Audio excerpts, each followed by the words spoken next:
totalmente diferente. Já tá por aí. E outra coisa que muita gente tá falando sobre preço, né, hoje é sobre o Bitcoin.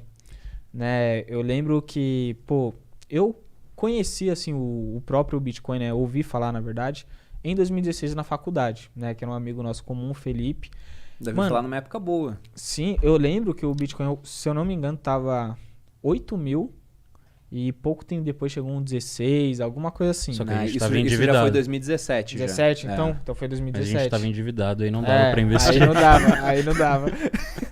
E assim, aí falando ainda do Bitcoin, olhando hoje, né, eu vejo as pessoas falando, Bitcoin tá caro, mesmo depois de toda a queda que teve. Eu falo, mano, em novembro, né, tipo, eu entrei em 70 mil, né, bateu 300 e poucos mil, e teve uma grande queda, né, e parece que as pessoas acabam se esquecendo, tipo, em uma semana pode cair, sei lá, 20, 30%. Né, que é normal, olhando o aspecto de criptomoedas como um todo. Tem queda até maior em intervalo Sim. assim, de uma semana. E aí o cara fala, não, tá muito caro, né? Hoje você olhando o Bitcoin, você fala, mano, tá caro, tá barato, tá num preço, entre aspas, justo. Eu acho que é legal a gente ver qual o preço do Bitcoin agora, porque esse negócio muda tanto, né? A gente pode estar gravando podcast aqui enquanto o Bitcoin tá, sei lá, Que o né? Bitcoin caiu porque você recusou o Guaraná, pegou a Coca. Pois é, né?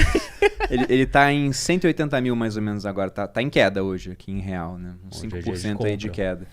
Mas a minha opinião sobre Bitcoin, só olhar o preço também não diz tanta coisa, né?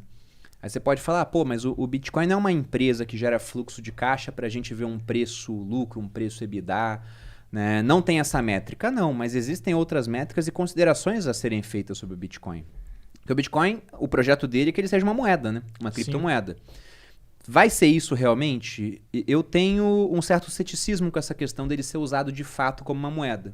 Você pega, por exemplo, agora, El Salvador, que usa o dólar como moeda, também adotou o Bitcoin. Falou, olha, o Bitcoin agora ele tem que ser aceito nos estabelecimentos comerciais. Né? Vai ter curso forçado, só que o governo vai ajudar um pouco nisso, vai converter automaticamente, tem 90 dias para a lei começar a entrar em vigor. Mas, em todo caso, eu fico pensando, isso é muito interessante para o Bitcoin. Né? Um país falando, a gente aceita Bitcoin em tudo aqui agora. Você pode pagar seus impostos com Bitcoin. Se o Bitcoin valorizar, não tem ganho de capital. Porque quando o real se valoriza contra o dólar, a gente não paga imposto por conta disso. Mesma coisa vai acontecer lá. Então é bem efetivo. Mas eu fico imaginando se eu morasse lá. Eu posso pagar meu imposto em dólar, que está perdendo valor, porque não param de criar mais dólar, ou em Bitcoin, que ao longo do tempo só ganhou valor. Né? Tem uns intervalos curtos de desvalorização, mas tem subido muito de preço. Eu vou pagar com a moeda que está desvalorizando e vou entesourar, eu vou guardar a moeda que mais se valoriza. Então, posso pagar imposto com Bitcoin, mas não quero pagar imposto com Bitcoin. Vou contratar alguém para minha empresa. Eu posso remunerar o cara em Bitcoin. Mas imagina só se eu tivesse feito um contrato de trabalho com alguém para trabalhar para mim, eu falo pro cara, vou te pagar 1 Bitcoin ao ano. Que ano passado, né, tava em, sei lá, 100 mil e de repente bateu 300. O cara ficou 3 vezes mais caro na minha empresa. Então, ninguém vai assumir esse tipo de risco e usar o Bitcoin como unidade de conta. É muito volátil também. Então acaba que no final eu vejo o Bitcoin mais como uma reserva de valor, algo que você compra porque você espera que venha a se valorizar com o tempo para preservar o seu poder de compra. Esse é o primeiro ponto. E aí, por que uma reserva de valor, ela de fato, né, ela vai ser procurada pelas pessoas? Né? O ouro, por exemplo. O que o ouro tem que fez com que ao longo do tempo ele preservasse valor e ganhasse comparado com as moedas fiduciárias, fosse ficando cada vez mais caro? Você pega o ouro, ele é escasso, ele é aceito no mercado global, ele tem um longo histórico de aceitação, há milhares de anos o ouro é valioso. Você pega a joia mais antiga já achada, né, pelos arqueólogos, ela data de 4.500 a.C., ou seja, 6.500 anos, e alguém fez um anel de ouro que dá para vender na Vivara hoje. Isso ia ser meio rústico, mas estava lá, já dava um valor por finalidade estética, por exemplo. Você pega as civilizações pré-colombianas, os incas, os astecas, esses caras não usavam moeda, mas valorizavam ouro por motivos religiosos, por motivos estéticos. Falavam que o ouro era o suor do sol e a prata era as lágrimas da lua. Então tem esse longo histórico. Além disso, não se deteriora.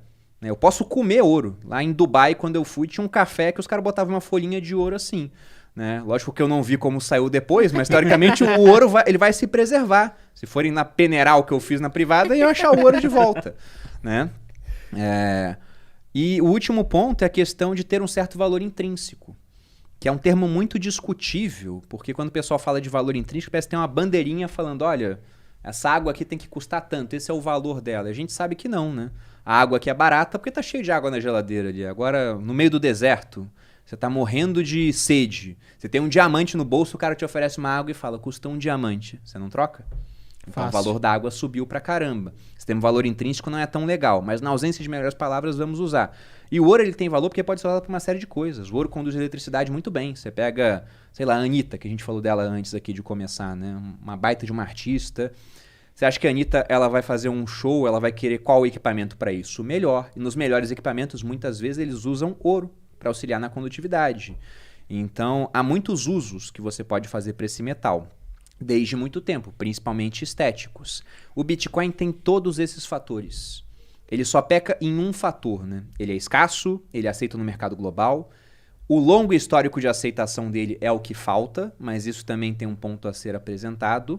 Ele tem esse valor intrínseco, porque se você tem um monte de mineradores investindo um monte de dinheiro em equipamento, em gasto de energia, é porque os caras são idiotas? Não, eles acreditam que aquilo tem valor.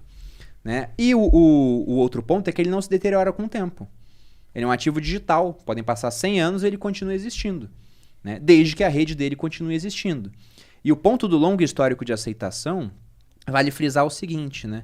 O Bitcoin tem 12 anos. Hoje em dia, ter 12 anos é muito mais difícil, em termos de vida, do que uma tecnologia ter 200 anos no passado. Você pega um cara lá que nasceu no século XV, né? 1400. Você coloca esse cara numa máquina do tempo e leva para 1500. O que mudou em termos tecnológicos? Quase nada. É a mesma família real que está no poder, dependendo do país onde ele está, por exemplo.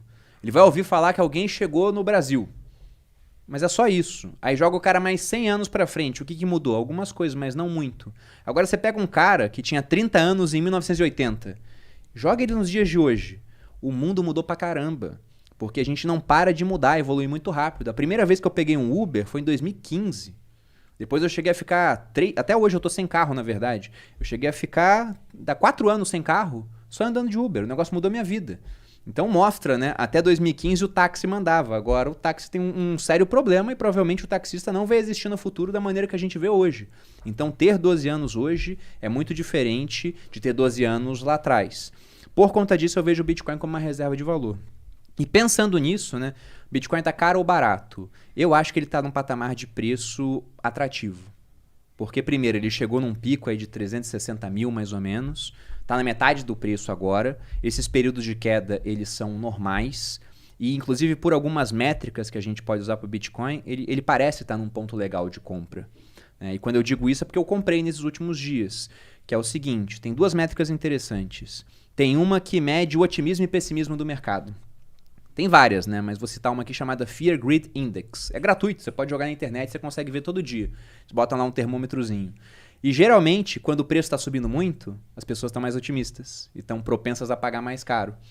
Quando o preço está caindo, o pessoal fica pessimista e está querendo vender. Quando na verdade devia ser o contrário, né? Então esse indicador é interessante para falar, ó, tá todo mundo muito otimista, evita comprar. Se tiver muito, até vende um pouquinho. Tá todo mundo muito pessimista, compra. Ou evita de vender, porque geralmente depois do pico do pessimismo, o pessoal volta a ficar otimista com subida de preço. E a gente teve ao longo desse último mês alguns dos menores patamares em termos de otimismo do ano. O pessoal muito pessimista. E essas horas, historicamente, costumam ser boas para comprar. E tem um outro múltiplo também, que é o chamado múltiplo de Mayer, que ele pega o preço do Bitcoin nos dias de hoje e divide pela média dos preços dos últimos 200 dias. Quando esse múltiplo está muito alto, mostra, ó, tivemos uma grande apreciação dos preços, ele está, sei lá, acima de 3 esse múltiplo. Então mostra que o preço hoje é 3 vezes maior do que a média dos 200 dias. Provavelmente o Bitcoin está esticado, ele subiu muito, uma hora vai realizar. Quando esse múltiplo está abaixo de 1, geralmente estamos em patamares atrativos. Você vai consultar esse múltiplo agora, ele está na casa do 0,8. Então, quem compra, né, historicamente nessas horas acaba se dando bem. Lógico que tudo isso eu estou falando de termos históricos, já o que não tem um histórico tão grande, como a gente disse aqui, 12 anos, né? Pode ser só uma correlação que não tem causalidade. Pode ser isso. Mas até esse momento, valeu a pena o cara ter comprado nesses períodos de queda. Então, nesse momento, eu acho que o preço está bom. E um outro ponto que vale frisar é que o que está acontecendo no mundo agora? Com o dólar, por exemplo, né? De cada 4 dólares que você tem no mundo hoje, um foi produzido desde o começo da pandemia. Sim. E ainda querem aumentar mais a produção. Então, o que acontece se você cria um monte de dinheiro assim? Né? O preço dos ativos vai ficar mais alto. E dentre os ativos, o Bitcoin. Então, dá para falar que tá caro, de fato, um negócio tão escasso assim, que só vai ter 21 milhões de unidades? Eu não acho que dá pra gente falar que tá caro. A gente pode até falar que não está barato, né? Mas caro, não acho.